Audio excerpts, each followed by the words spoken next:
In this quick tutorial, I'm gonna be walking through how to change permalink in WordPress from database.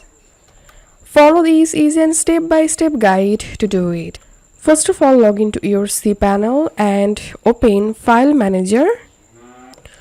Once you are in your File Manager, open your website directory and here search for wp-config.php file. So select this file and click on Edit.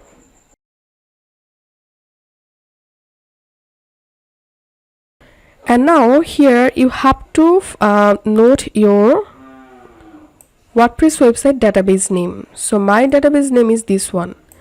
After collecting your database name, again go to your cPanel and scroll down. Now open PHP My Admin. And now you have to click on your WordPress website database.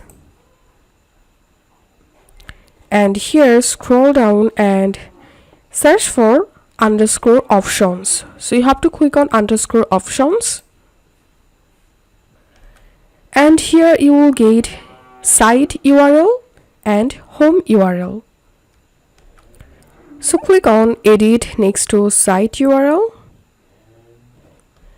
And now from here you can easily edit or change your website permalink.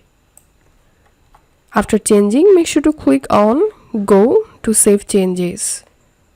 So this is how we can change WordPress website permalink from database. If you find this video helpful, don't forget to subscribe. How to 1 minute. See you in the next video.